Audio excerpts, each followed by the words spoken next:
I've been around since the beginning. You have? Yeah, so Oh, sweet.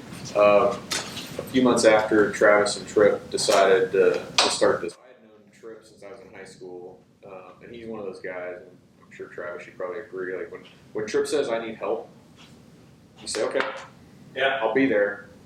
And then you ask what, you figure out what it is later, but Gotcha. So he called me one day and said, hey, we need a CPA for this thing we got going. We're trying to get started. And so I said, okay, what's that, what is that organization? Yeah, who's in charge of it as possible. And so, he introduced me to this. So is that who you eulogized, or was that Carl that you eulogized at last year's gala? Tripp. Gotcha. Yeah, and he was the co-founder that, like, literally office right here. Gotcha. Yeah.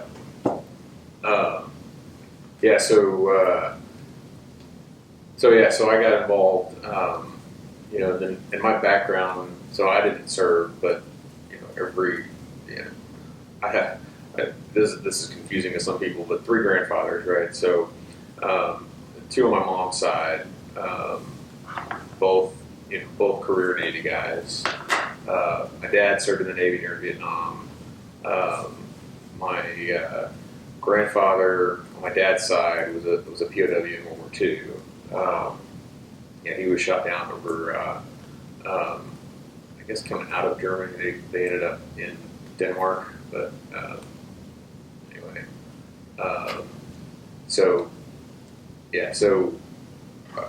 But I didn't serve, and so for me, this is really an opportunity to give back, right? Awesome. I mean, if you didn't serve, which I don't really want to talk about this, but you think about some of life's greatest regrets, right? And one of them may be that you didn't serve in the military, but yeah. So for me, that's what's kept me here, right? And I was looking at some of the questions you had, right? And so one of them, we probably don't want to talk about my my interaction with Pudge and going. Travis said he had a huge butt. He does have a huge butt. He's a catcher, of course he was. So I grew up I grew up where Pudge was the guy. Oh yeah. I wanted to be Pudge Rodriguez. Yeah. Okay, and Gets married at home plate. yeah, I mean he was. I wasn't old enough. I reached what I would call my sports awakening and my sports consciousness was around the time with Gonzo and Pudge and all these Ruta Sierra, those Rangers, and so I ran into him. Rusty Greer. Oh yeah, Rusty Greer. So I went to a baseball game in Baltimore.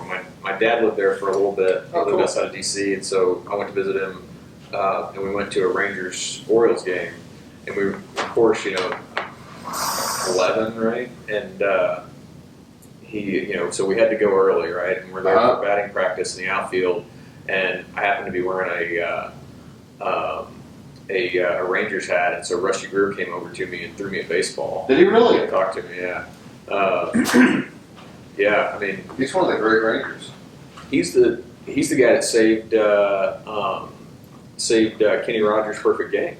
Did he really? Yeah, you remember that sprawl out in center field? Oh yeah. Yeah, that was the one That that almost dropped in. I guess that was 3 or 4 years ago. We were out at Las Colinas, and I was out in the parking lot getting my golf clubs out of the car and everything.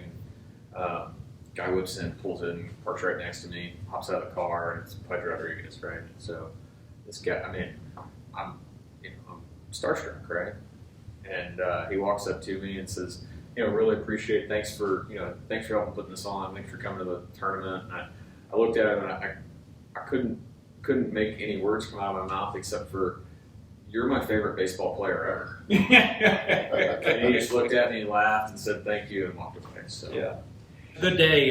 This is Travis Wilson again with Helping Our Heroes. We're joined today with my good friend, fellow board member, servant leader, and board member since the beginning, Brent Snyder. So today we're going to do board member spotlights. We're just going to get a little information about Brent and how he got introduced to Helping Our Heroes, his feel about how the organization is doing to help local veterans and heroes, first responders, little bit of his story, which I think you'll find very interesting. And then we'll, toward the end, we'll jump into kind of the events that are coming up. I'll ask you about the events that we've had in the past. We were just joking off screen about Pudge. We may talk about that if you're willing to get embarrassed again. And what we have planned for 2021 and that type of stuff. So let's start at the beginning as it relates to Helping Our Heroes. How did you get involved with Helping Our Heroes? Yeah, so at the beginning, a gentleman that you and I both know really well had called me, and he's a guy that I knew would do anything I asked him to do if I ever needed help, and he said, "Hey, Brent, we need help. We need somebody to be the accountant for this thing we're getting started." And so, without even knowing what it was, I said, "Yep, I'm in." Yeah. And so, within a few weeks and the next couple of months, I started to learn what the organization was about, and it really spoke to me, and it was something that I really wanted to be a part of, and so here I am. I've been here since the beginning. Yeah, it's fantastic. Some of you may not know this, and you may not know, but Tripp and I, he's talking about Tripp Bomar, the gentleman that asked him to help out. Tripp and I went to St. Louis to a similar event. It was played off as just a golf event to help veterans up there in the St. Louis area. And Tripp and I were both very touched. Like, we got to do this in Dallas. And quite literally on the plane ride home, we're like, all right, we need an attorney, we need a CPA. And when I said that, he's like, I got one. And that's you. So Brent has been our accountant, CPA for the last decade. Does it all pro bono, does a lot of great work to make sure that we're doing things exactly as we should be as it relates to the IRS, and making sure that our nonprofit is doing everything as lean as possible, which we certainly do. Yep. You don't get paid, do you? I do not get paid. We don't. A bunch of volunteers. Yep. So that's the beginning. So you and Tripp and me and a handful of other people trying to pull this together. Yep. Tell us about some of the events in the past, things that we learned, and then maybe that'll lead us into what we're going to do for next year.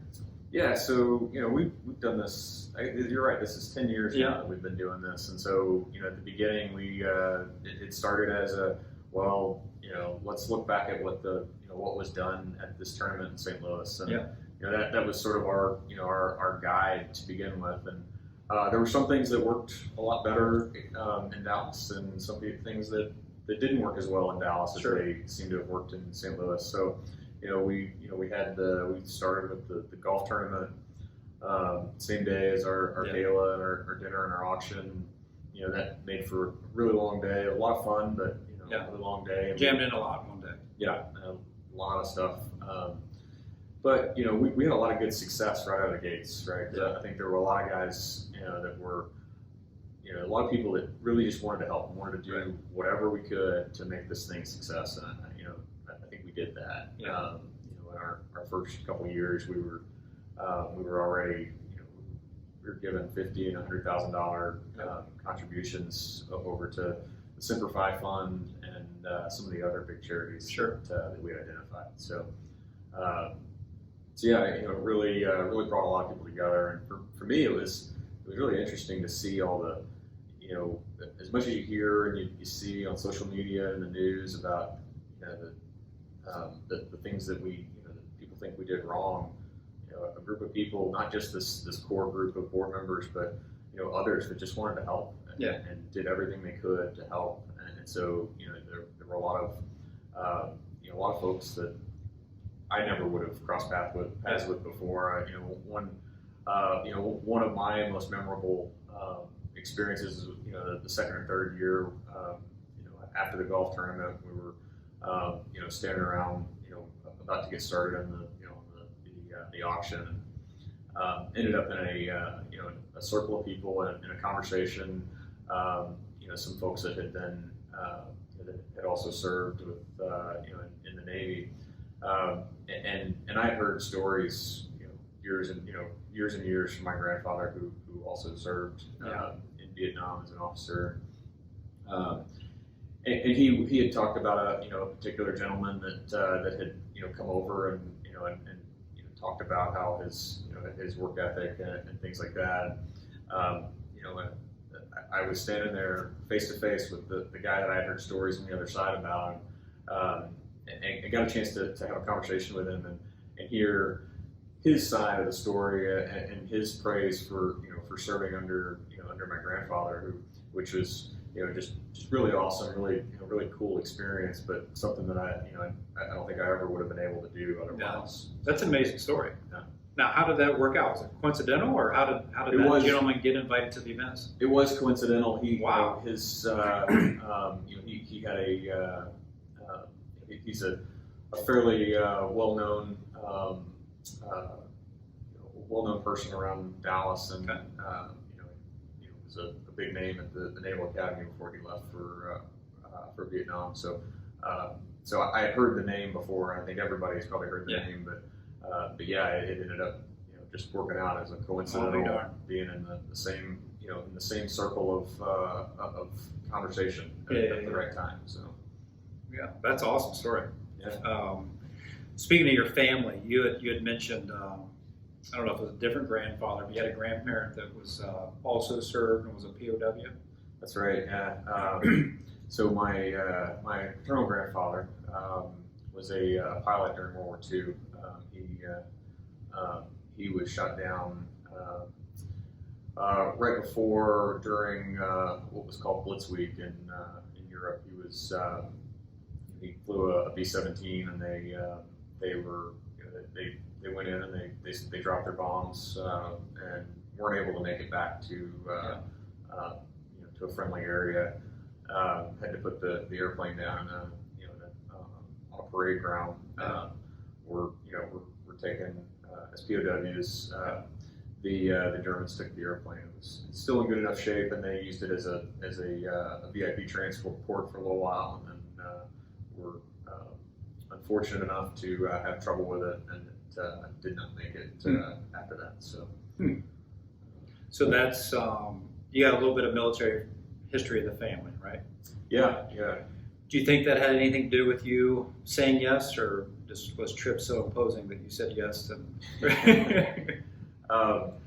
Tripp's the guy that I think a lot of us would have gone to the ends of the earth for if he had asked, and so that was a big thing that got me here. Yeah. For me,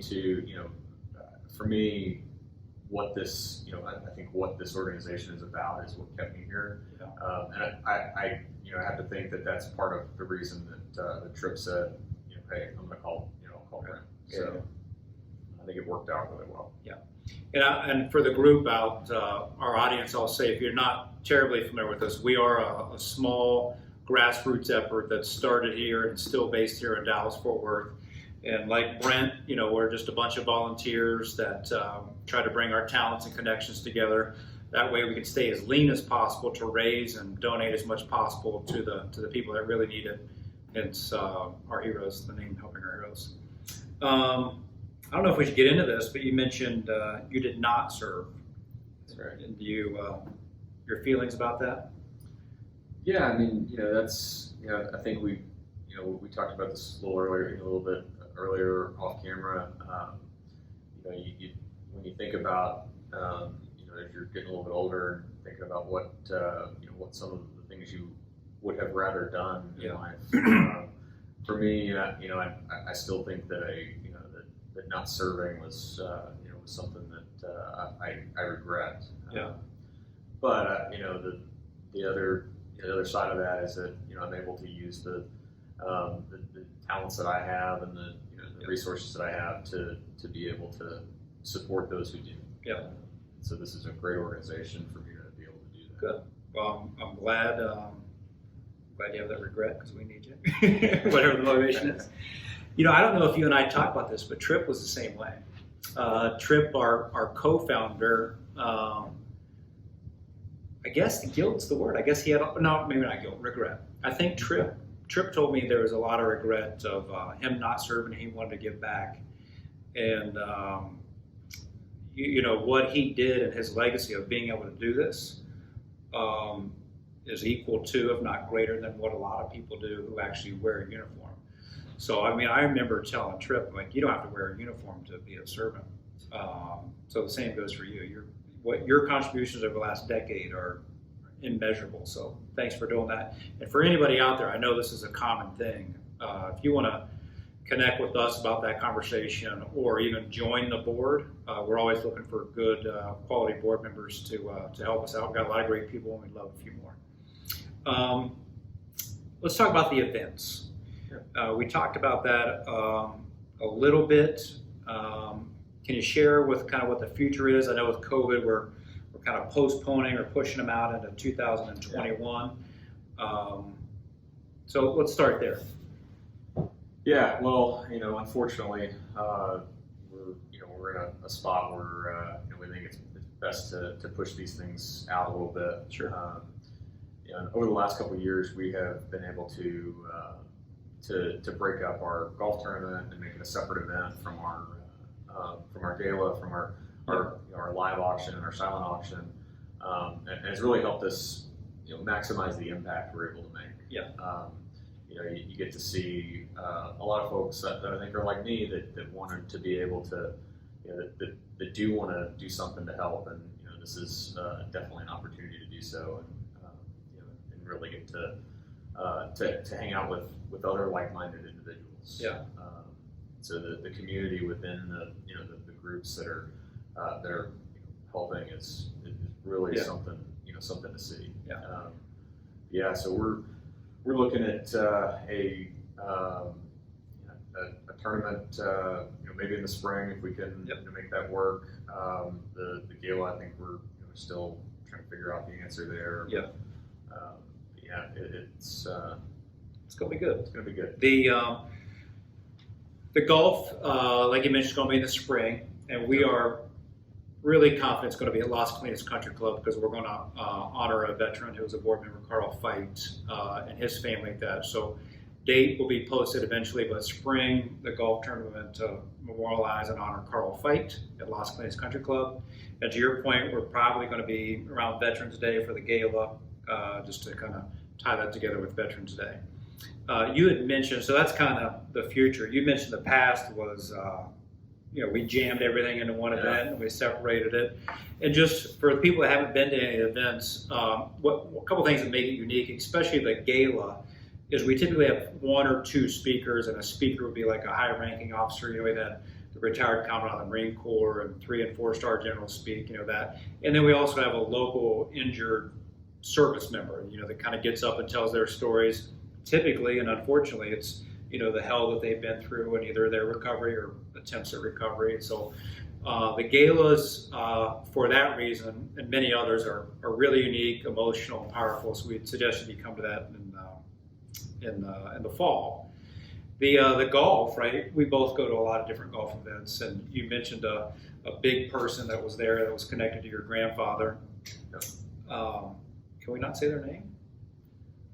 I mean, can we say their name? Yeah, it's Roger Staubach, right? Roger Staubach. All right, so Roger came out, I think, the second year. We've had a lot of players from the Dallas Stars, and those guys hit the ball far, by the way, the soccer players too. We had a couple pro golfers, and we have a gentleman from the senior tour that's actually helps out with the tournament. He does some short game stuff. But the story that I hope you'll tell is about our friend Pudge. Can you tell the story again about how you met Pudge? Yeah. So like I said, I attained what I think is sports consciousness around the time that Pudge Rodriguez and Julio Franco and Juan Gonzalez and Ruben Sierra, that these guys were, they were the face of the Rangers. Grew up down the street from the ballpark. Yeah. Had everybody's baseball cards, but I wanted to be Pudge Rodriguez, right? I wanted to be. I played catcher. I was. Is that to right? be Pudge. Okay. Which I don't think was uncommon for kids my age. Yeah. So anyhow, this is this I think was after he'd been inducted into the Hall of Fame, and so I'm in my 30s now, so I should be a little more reasonable around important people. But before one year before one of the golf tournaments, I was out in the parking lot getting my clubs out of the car. The car pulls up next to me, and out pops Pudge Rodriguez, and he comes over and he says, "Thanks for coming. Thanks for helping put this together." And I looked at him and was having trouble making words come out of my mouth. Yeah. The only thing that I could think to, that I could make come out was, "You're my favorite baseball player ever." So he laughed at me and he said thank you and walked away. So that's my interaction with a real good one. with the greatness of Pudge. Yeah. Did you see him later in the tournament or no? Did you have a chance to redeem yourself? I did. I saw him a few weeks later, actually, at an SMU Athletic Forum event, and was able to say, "Hey, I needed to redeem myself." Yeah. And he was very very gracious and said, "Don't worry, you've done that. Yeah. We can move on." That's great. That's great. Yeah. So. To that point, you never know who's going to be playing in the tournament. Thanks, Pudge and Roger and all the professional athletes that come out in the past. It's adds a lot to our golf event. Another unique thing about our golf event is we have a great partnership with a lot of the local military bases, like 2nd Battalion, 14th Marines there in Grand Prairie. Typically sends Marines out in uniform and to the gala, and they'll bring what they call a static display, which are big trucks and machine guns and all that stuff, which is fantastic. So a lot of unique stuff. And be prepared. You never know who you're going to run into. You might want to have some verbiage ready, or maybe a pen and paper. You get an autograph next time. Yeah, maybe next time I'll get a picture. Yeah. Instead of a video. Yeah. Hi, Pudge. Let's go back to the events. I want to talk about your mom and dad's shop down in Arlington. Yeah. Is it called Divine Floral? Divine Floral and Gifts. Yep. Divine Floral and Gifts. Okay, I want to give them a big shout out because mom and dad, your mom and dad, have been very generous and made customized. Yeah. I guess there's called, what are they called? Yeah, centerpieces. They do the centerpieces for the tables and some of the other stuff around around our gala and our events. They've been doing this for a number of years. They were in at the beginning. Yeah. They same response I had to Trip, which was, we want to support this. Yeah. Dad served in the Navy during Vietnam, and so he's also he's a vet, and so that I think is something they come out and they do quite a bit of work, and then we're able to to auction off and sell the centerpieces at the end of the night sometimes. Raise more money. Raise a little bit more money for a good cause. Yeah. So to support them, it's Divine Floral and Gifts in Arlington, Texas, right? They've been there for a long, long time. Yeah, they've been there at their current location for it's probably been 6 or 8 years now. So they've right there on the north end of Arlington. Okay, so reach out to them. Yeah. They do deliver across the Metroplex and across the country, right? So they deliver everywhere. If you just go to divinefloral.com, they'll be able to help you out. Okay. Brent, I want to talk about our theme for this year, which is a little different because as we were talking before, like a lot of other charities, we're in a little bit of a situation where we can't have the physical gatherings, which quite literally is our ways of raising a majority of our funds for the year. So Brent helped come up with a slogan, 2020 for 2020. And so our goal is to raise $20,000 for the Marine Corps Scholarship Foundation and $20,000 for the Americas Fund in the year 2020. So 2020 in 2020. And like we're talking before, it's almost exclusively through social media and online. And I know we talked before, our online giving is all secured. Yeah. But from a CPA's perspective, who's been with our organization for 10 years, what could you tell the audience or prospective donors about us and what you see? Yeah, I mean, one of the things that I didn't want to be a part of was an organization that was poorly run, and that's why I'm still here. I mean, we run this organization very lean, very much so that we can give as much as absolutely possible. If you think about other organizations that may have some folks on staff or some, they may pay their directors. Nobody on the board takes a paycheck. Nobody takes a salary. We don't have any storefront or anything like that we're paying rent on. So everything we do goes toward putting on an event that we can raise money for. So, I think we talked about how we've we've given over $1 million to various organizations in our time, the time we've been around. So, just being able to say that and being able to go and make sure that our books are in order is really is a good thing, and is something that makes me feel really good about putting my name on the tax return. Good. Now we had mentioned about trying to do some fundraising now. Yeah. But some of the events are next year.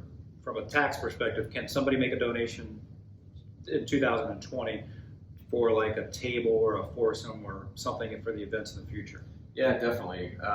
So you can talk to your own tax advisor, but the amounts that you give today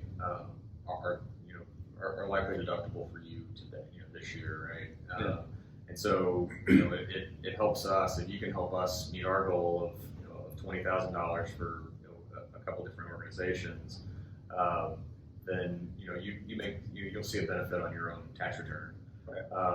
Which is a nice plus. It's I know it's not the reason that a lot of people do it, but it is a nice plus. AndUre. since we're a 501c3 public charity, then you're able to give to us and be deductible. Okay, fantastic. A lot of ways to do that. Obviously, here through our social media, you could IM us. I'll send you my personal cell phone. You can go to our website, helpingourheroes.us, and there's a donate button there that's obviously secure. All the donations, which I think is a legal standard, obviously receives a tax letter from us. So very safe, very secure. Very much goes to directly to help the veterans and first responders. We're a lean organization that's been doing it for 10 years and sent over $1 million to help local people. So let me close with a couple things, if you're good with that, Brent. Yep. The first is a big thanks to Brent. I know we talked a little bit about wishing you'd serve, but I got to tell you, in front of as many people that were listening to it, you serve. You've been with us for 10 years. You are faithfully at the board meetings. You're early. You stay late. You help at all the events, doing the smallest things like picking up trash and making sure people are taken care of, and fumbling through conversations with famous people. But seriously, you've been a real source of energy and inspiration to me and everybody else out there. So thank you. Appreciate it. Definitely been my pleasure. And thanks to Mom and Dad. We don't tell them enough, but florals, Divine Florals and Gifts in Arlington, Texas has been a big contributor to that as well. So the call to action would be pretty simple. Like Brent mentioned, he gets a lot of value personally from serving. So if you want to join the board, reach out to us. We'll talk to you about what that means and what the commitment expectations and the benefits are to being on the board. We'd love to have you. And then also need you to donate. So if you click on the links below, go to our website, and especially take a look out for North Texas Giving Day, which is coming up on September 17th. So if nothing else, check out our website, helpingourheroes.us. Thank you, Brent, and thank all of you.